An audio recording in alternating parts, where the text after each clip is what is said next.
Greetings and salutations. Welcome to Knife Chats with Tobias.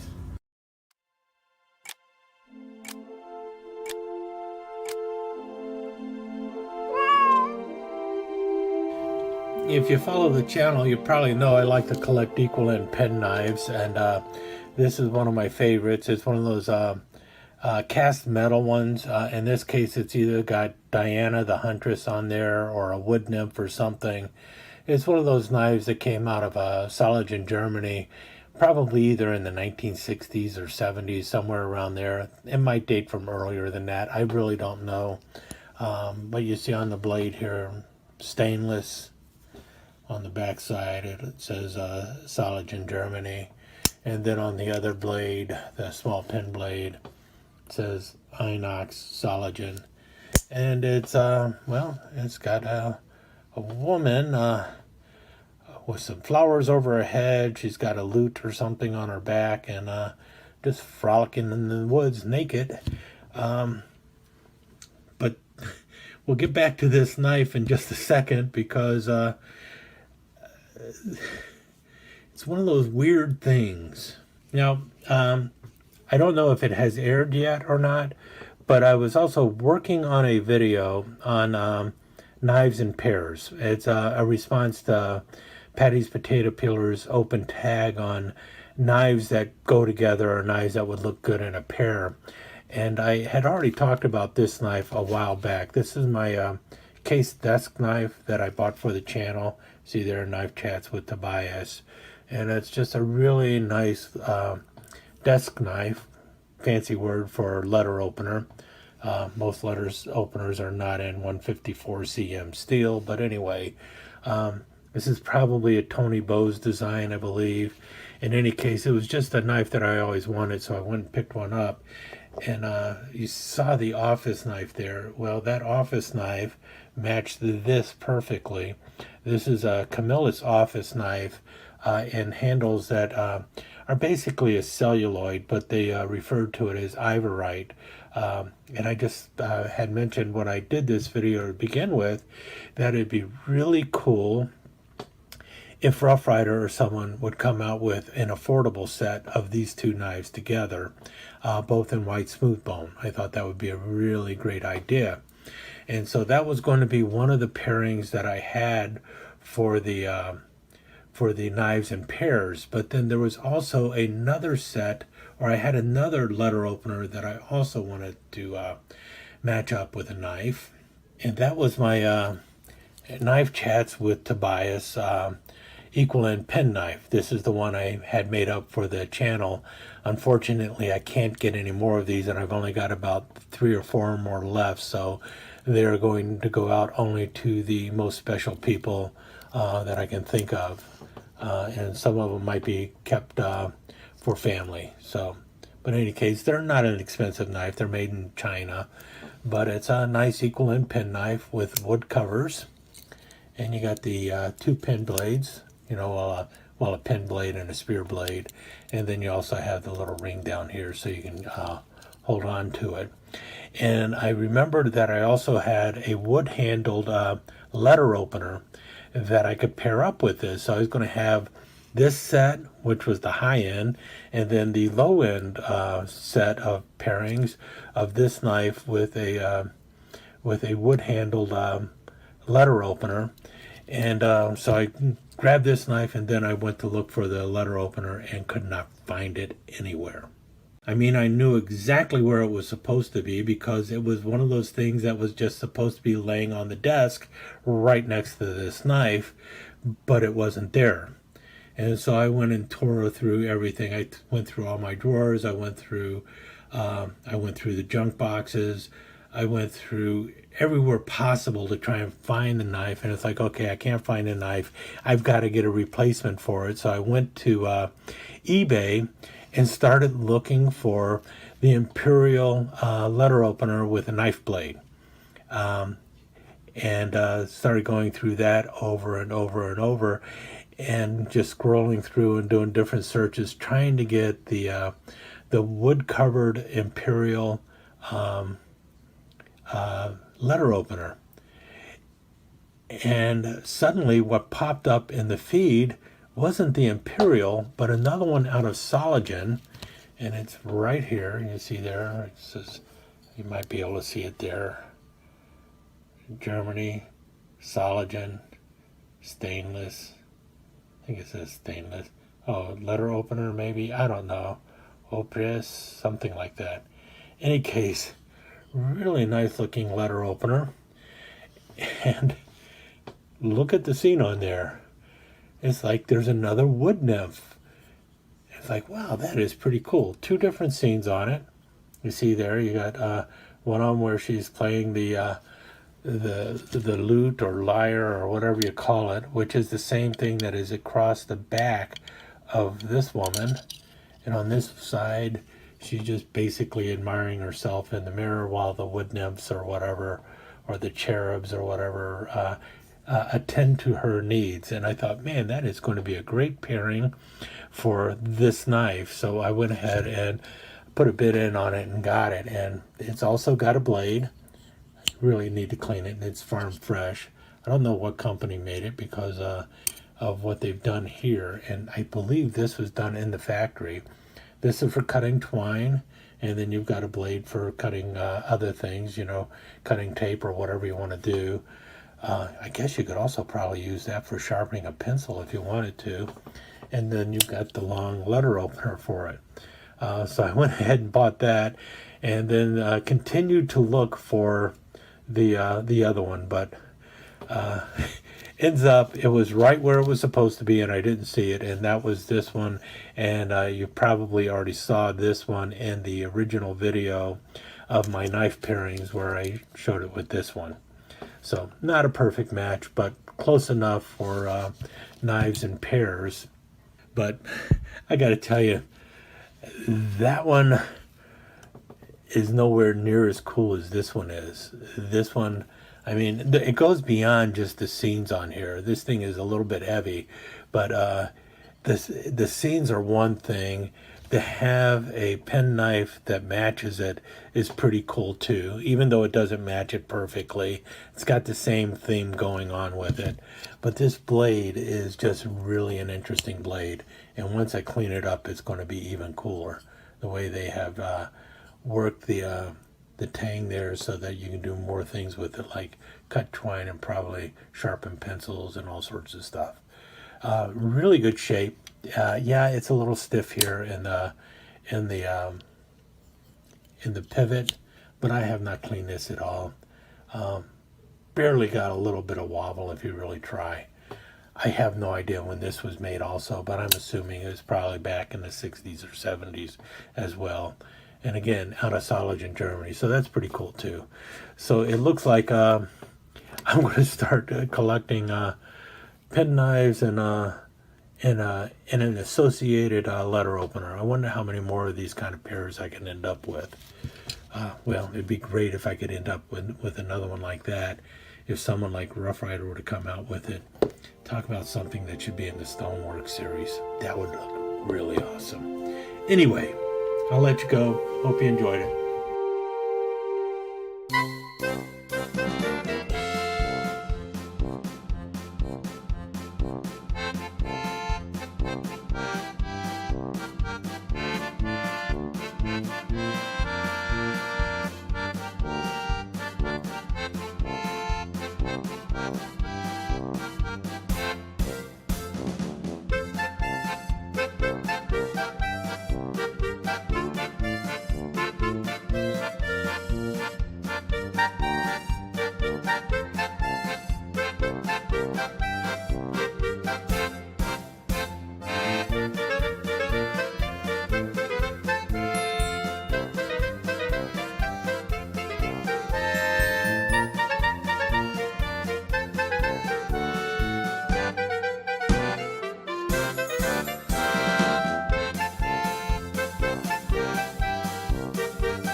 Okay, this is a ski and do that they sell on eBay.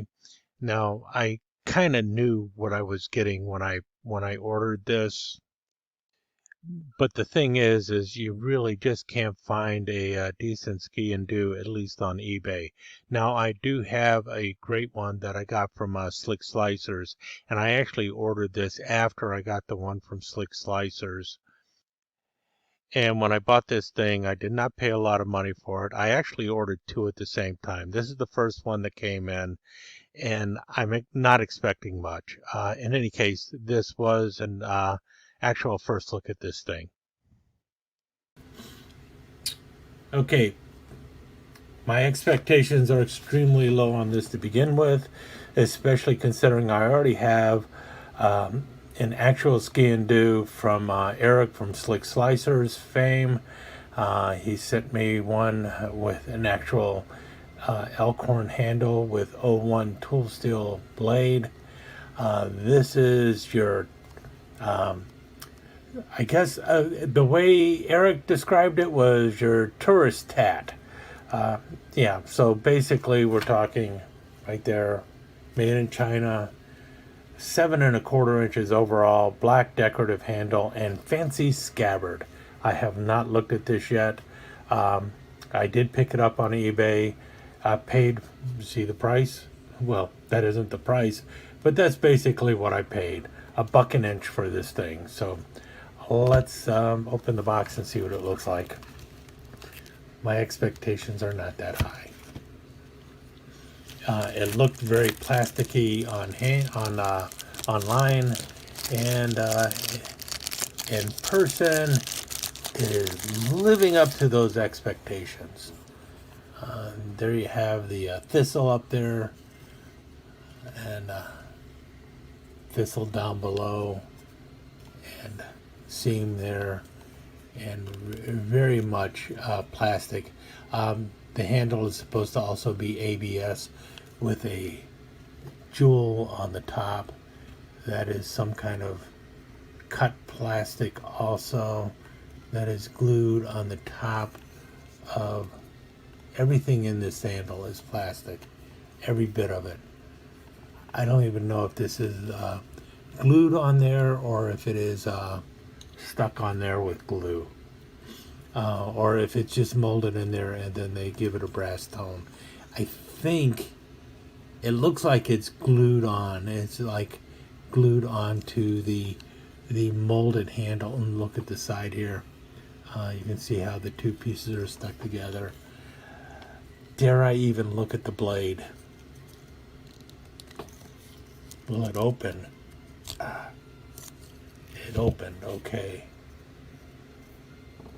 You've got the little cuts up here, which you have on an actual ski and do also.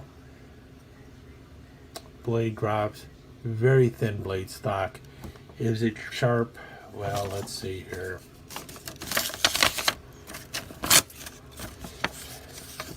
Supposedly 448 stainless.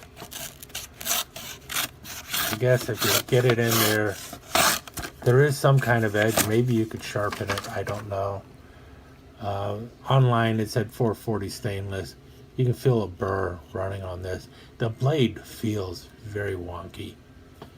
Stainless china. There's definitely a burr. You can see there. Yeah, it's as cheap as it looks to be online to begin with.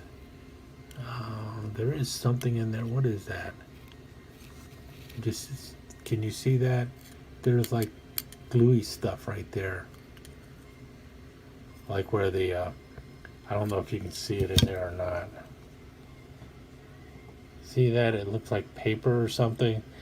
And I think that's where they've like put a felt liner in there, like glued a felt liner inside there or something like that. I don't know, but I guess you need to get the blade on the opposite side of that.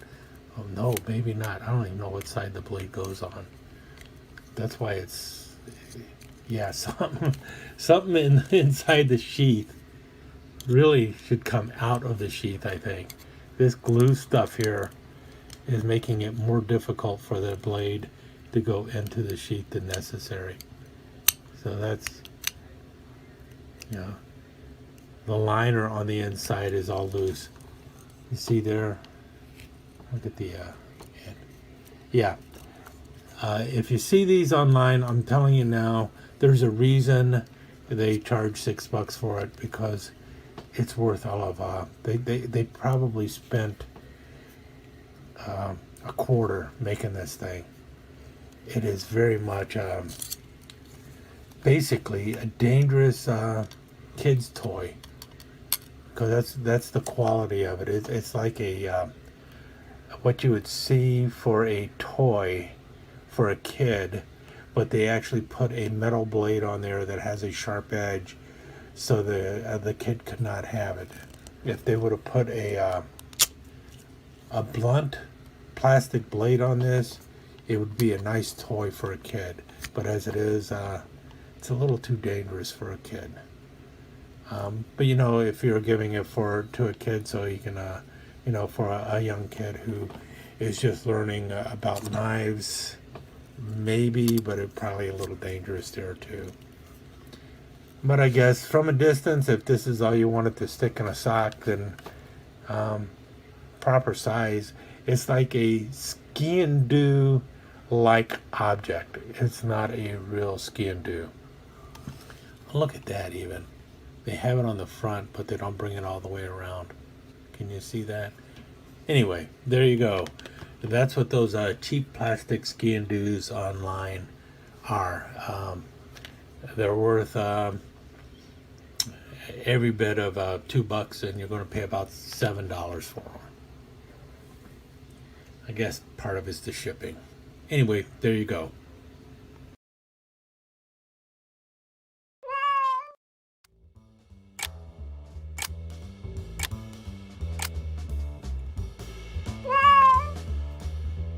And for my first what's in there, I'm going to grab this jewelry box, pull it down from the shelf that it is on, and bring it over to my table, my workbench, and start cracking things open and show you what's in there. How's that sound? I am just going to show the top drawer, okay? Whatever's in the top drawer is going to be in this video. Let's pull it on out, and I cannot remember what I kept in the top drawer. Okay, it's a bunch of Swiss Army knives. And the reason they're in this drawer is primarily because they don't have a key ring or a bail, so I cannot hang them up. So here's all the ones that are in there. Let me start from the left and go to the right, and I will show you each one of these knives. And I think I know I think I know what all of them are. I hope I do at least.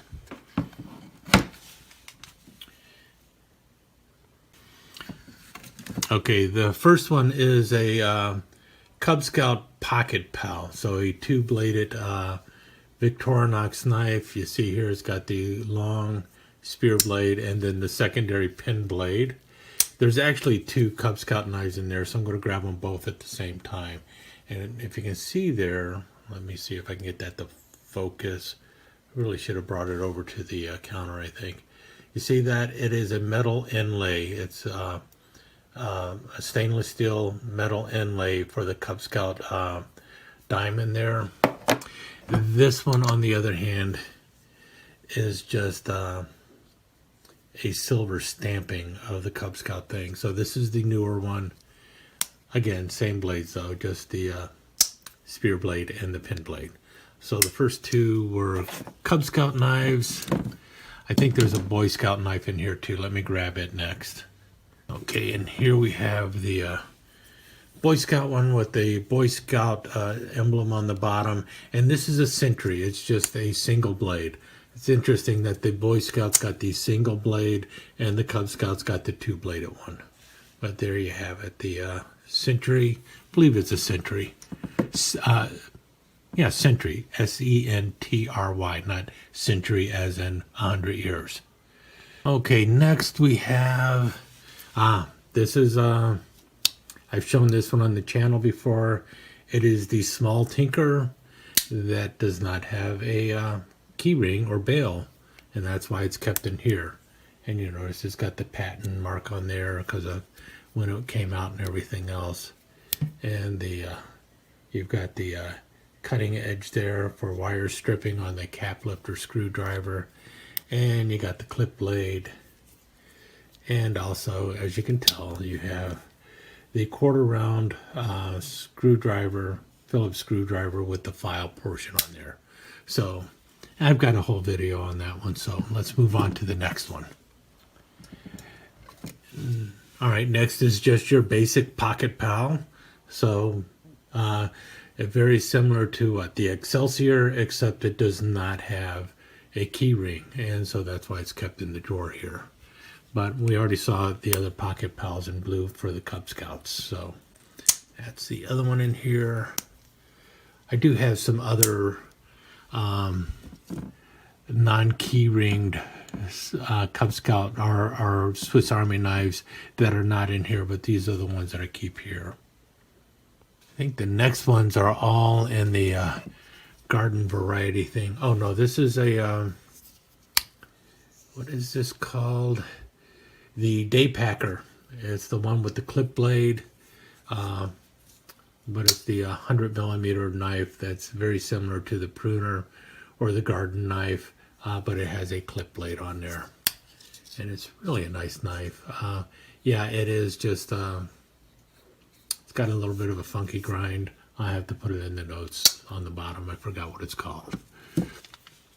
Really doing this very tired and late at night, but I thought it'd be fun to look at them. Next over, this is the I think this one is called the Gardener. See what happens when you don't prepare ahead of time. So you've got the sheep foot blade, which they also sometimes refer to as a Warncliffe blade, but anyone who looks at it would say it is a sheep foot blade, and it is a chisel grind. That's what it is. And then on the other side you have the budding blade. So you've got this thing up here for pulling up bark, and it's a really cool blade there. I love the shape of that blade. That's why I bought it. But it's the Gardener. And then next over, I think it's just the basic pruner. This is the one that has the long sheep foot blade. If it had a little key ring over here, it would be known as a twine knife, which is kind of interesting. I need to get one with a key ring. And finally, I really should have gone through the SAC Wiki and looked to see what this is called, but it is a Eddie Bauer Wenger knife with a whistle on it and a compass. So you've got a really big whistle on there. This is only 3 layers, believe it or not. You got the big whistle there. Then you got the combo tool, the early style combo tool from them. And then the pin blade. And you see right there, whistle. So I call it the Eddie Bauer whistle knife. And then the other thing it has on it is this funky compass thing with a scale and everything else on there. You see there, it's got numbers on it and everything else, so you can measure stuff. And this funky compass thing that moves around, but I don't know if the compass actually works or not. But in any case, it's the Eddie Bauer whistle knife, and pretty thick for a three layer knife. But in any case, that's what's kept in the top box of this little jewelry box, or top drawer of this little jewelry box. We'll look at the other drawers at another time. Hope you enjoyed it.